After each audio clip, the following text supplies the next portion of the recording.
జగన్మోహన్ రెడ్డికి పిచ్చి పరాకాష్ఠకి వెళ్ళిపోయింది. నేను ఎందుకంటానంటే అన్నమాట, మనం గతంలో చూసాం, ఓడిపోయిన దగ్గర నుంచి జగన్మోహన్ రెడ్డి ఎక్కడికి వెళ్ళినా వెకిలి చేష్టలు ఎక్కువైపోయినాయి.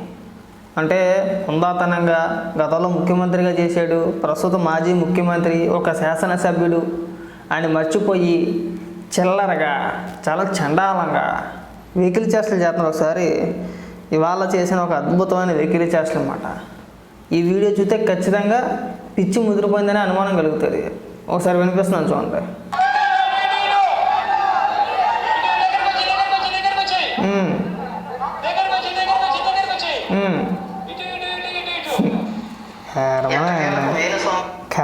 కర్మ కాకపోతే ఇది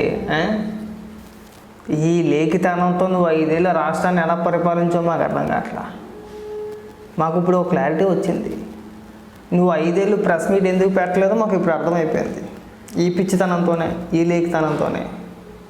ఏం మాట్లాడావు అసలు? నీకేమైనా అర్థమవుతుందా? ప్రెస్ మీట్ పెట్టి కాసేపు అమ్మఒడు అంటాడు, కాసేపు తల్లికి వందనం అంటాడు, కాసేపు ఎక్కిరెత్తాడు, కాసేపు వెకిలి చేష్టలు, మధ్యలో మంచినీళ్ళు అడుగుతాడు, మంచినీళ్ళు బదులు బోండం ఎత్తి వద్దని చెప్పి మళ్ళీ అది కూడా భయమే.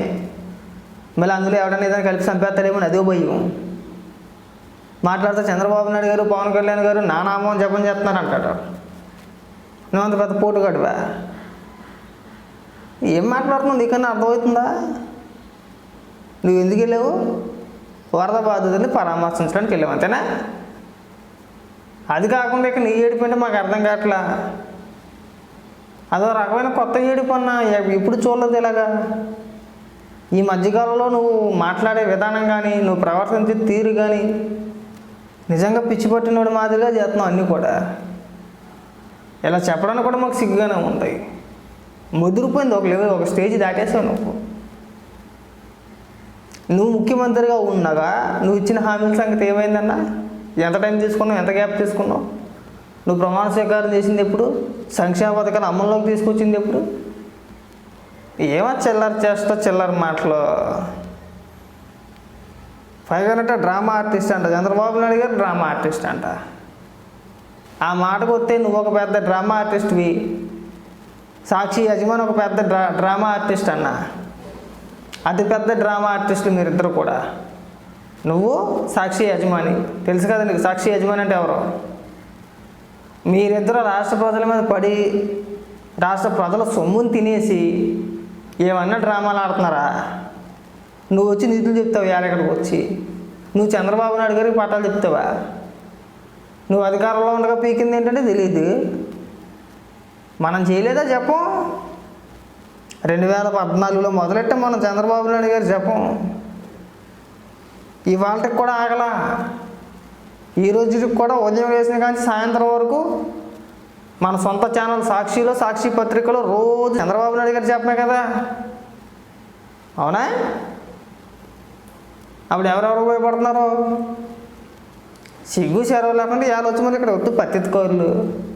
ఎవరికైనా 10 రూపాయలు సాయం చేసావు వచ్చి, నువ్వు తరపున కానీ, పార్టీ తరపున కానించి, లేదంటే మీ నాయకుల తరపున కానీ, లేదంటే అందరూ కూడగలుపుకొని ఇగో మేము ఎంత ఇస్తావా అని చెప్పి ఎప్పుడైనా ప్రకటించావా? ఎవరికైనా 10 రూపాయలు సాయం చేసావా? చేసేవాడిని చూస్తే కడుపుమంట. అక్కడికి ఎందుకు వెళ్ళారా అంటే, నేను ముందు చెప్పాను కదా, సంక్షేమ పథకాల గురించి అడిగి మాట్లాడతాడు. నేనుంటే ఇచ్చేసేవాడిని, ఇప్పుడు ఇవ్వట్లేదు. నేనుంటే పొడి చేసేవాడిని, నేనుంటే ఎరగ చేసేవాడిని. నేను చూశారు కదా, ప్రజలు నేను చూడలేదా? ప్రజలు నీ పరిపాలన చూడలేదా? కొత్తగా మళ్ళీ చూడాలా? పైగా అస్కి వాయిస్ వేసుకుని కీసుకొని తడేసుకొని ఇలాగ ఏంది ఇలాగ ఏ వెహికల్ చేస్తా? నువ్వు ఇచ్చిన హామీలు ఏమైనా నీకేమైనా గుర్తున్నాయో అని చెప్పనా? నేను 2019 ఎన్నికల ప్రచారంలో నేను వచ్చిన తర్వాత మద్యపానాన్ని పూర్తిగా నిషేధిస్తాను. లేదు, అధికారంలోకి వచ్చిన తర్వాత ఏమన్నావు? మేము ఇచ్చిన హామీలన్నింటికీ కట్టుబడి ఉన్నాము, మద్యపానం పూర్తిగా నిషేధం చేసిన తర్వాతనే ఓట్లు అడుగుతానని చెప్పేసాను. మనం అన్నాం, మన నాయకులతో చెప్పించాం. ఏమైంది? అది హామీ కదా, అది ఇచ్చిన మాట కదా. ప్రత్యేక హోదా తాడికట్టు లెక్కొచ్చేస్తానన్నావు. ఏమైంది? 25 ఎంపీలు ఇవ్వండి, నేను ప్రత్యేక హోదాని తాడికట్టు లెక్కొచ్చేస్తాను. ఏమైంది? ఏమీ కాల. సిపిఎస్ రద్దు అన్నావు, ఏం చేసావు? ఏం చేయలేకపోయావు. అమరావతి కట్టేస్తాను, పోలవరం కట్టేస్తాను అన్నావు. అధికారంలోకి వచ్చిన తర్వాత 3 రాజధానులు కట్టేస్తాను అన్నావు. అన్నీ కట్టేయడమే, జాగ్రత్తగా కట్టుకుంటూ వెళ్ళిపోవడమే. నేను అధికారంలో వస్తే ఇంకేం లేదు, రాష్ట్రాన్ని ఎక్కడికో తీసుకెళ్ళిపెట్టేస్తానని చెప్పేసి అని అన్నాడు. ఏం చేసావు? ఎక్కడికెక్కడ నీ పార్టీ భవనాలు, నీ విలాసవంతమైన ఈ కొంపలు కట్టుకున్నావు, ప్యాలెస్లు కట్టుకున్నావు. అంతమంది నువ్వు చేసింది ఏం లేదు ఇక్కడ. అంటే నీకు లెక్క, నువ్వు అధికారంలో ఉంటే ఒక లెక్క చేస్తామండి, బాబు అని అడుక్కుంటామండి. తొందర ఎందుకండి, ఎమట అయిపోతాయేంటండి ఇలాంటి మాటలు. చంద్రబాబు నాయుడు గారు అధికారులు ఉంటే అన్నీ ఇన్స్టంట్గా అయిపోవాలి, అప్పటికప్పుడు జరిగిపోవాలా, తెల్లారితో జరిగిపోవాలా. ఎందుకంత తొందర? నీకు సంబంధం ఏముందైనా? అసలు నీకు రైట్స్ లేవు నన్ను అడిగితే. ఇచ్చిన హామీలు నువ్వు నెరవేర్చలేదు కాబట్టి, నువ్వు సక్రమంగా నెరవేర్చావు ఏదైనా సరే.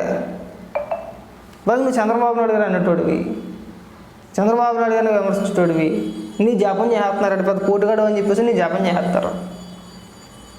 రాష్ట్రాన్ని సర్వనాశనం చేసేసింది కాకుండా, అప్పులపాలు చేసేసింది కాకుండా, నువ్వు పెద్ద వీరుడు అని చెప్పేసి నీ జపం చేస్తారా? ఇంక ప్రభుత్వాలు ఏం పని ఉండవా? చంద్రబాబు నాయుడు గారికి కానీ లోకేష్ గారికి కానీ ఇంకేరే పనే ఉండదా? నిన్ను పట్టించుకొని కూడా పట్టించుకోరు వాస్తవానికి. అయితే చంద్రబాబు నాయుడు గారు కానీ లోకేష్ గారు కానీ నిన్ను దేకని కూడా దేకరు. ఏముందని చెప్పి దేకటానికి? జస్ట్ లింగుమని 11 స్థానాలు వచ్చినాయి నీకు, 11 ఎమ్మెల్యేలు గెలిచారు అంతే నీతో కలిపి. ప్రతిపక్ష నేత కూడా కాదు, ఆ హోదా కూడా లేదు. ఒక సాధారణ ఎమ్మెల్యే నువ్వు. నీ గురించి ఆలోచిస్తారా? సిగ్గు తెచ్చుకో. నీ గురించి ఎవరైనా ఆలోచిస్తారు బుద్ధున్నవాడు. నువ్వు వెళ్ళిపోయి గుడ్డలు దించేసుకోవడం తప్పితే, నువ్వు వెళ్ళిపోయి గుడ్డలు దించేసుకోవడం తప్పితే ఉపయోగం ఏమీ లేదు. ఇంక భాష గురించి, మాట్లాడే విధానం గురించి, వాళ్ళ గురించి, వీళ్ళ గురించి నువ్వు మాట్లాడమాక. సిగ్గుపడు. లేని పదాలకు అర్థం తీసుకొచ్చి నన్ను లా కొడక అన్నారని చెప్పినప్పుడే నీ క్యారెక్టర్ ఎటువంటిదో, నీ వ్యక్తిత్వం ఎలాంటిదో మాకు అర్థమైపోయింది.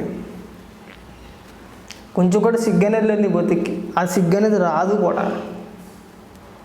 అక్కడికి వెళ్ళి వెకిలి చేస్తా తెంగరపల్లో చిల్లరపల్లోను. ఒక్క మాట నిజం లేదు, అన్నీ అబద్ధాలే. వెళ్ళింది ఒకదానికి, చేసే మాటలు ఒకటి, ప్రచారం ఒకటి. ఎందుకు మాట్లాడుతున్నాడు అర్థం కాదు, దేని గురించి మాట్లాడుతున్నాడు అర్థం కాదు. ఏమన్నా అంటే నేను పెద్ద మగుడిని, అందరూ నా జపం చేస్తున్నారు. చంద్రబాబు నాయుడు గారు డ్రామా ఆర్టిస్ట్ అని మాట్లాడతారు. ఆర్టిస్ట్కి పెట్టింది పేరు నువ్వు. చిన్న ఆర్టిస్టులే కాదు మీరిద్దరూ, మీ మొగుడి పిల్లలిద్దరూ కూడా పెద్ద ఆర్టిస్టులు. మిమ్మల్ని చూసి ఆర్టిస్టులు సిగ్గుపడతారు నిజంగా. ఏ నటులు మీ ముందు పనిచేయరు, సహజ నటులు మాట మీరిద్దరూ కూడా. ఒక మాట నిజం చెప్పడం మనం బతికెట్టుకొని మనం అందరిని విమర్శించడమే. సిగ్గుపడే. ఆ వయసు వచ్చిన తర్వాత కూడా ఇంకా లేనిపోయిన అబద్ధాలు చెప్పుకుంటా వెహికల్ చేస్తలో తింగర పనులు చేస్తే ఇలాగ ఉంటుంది.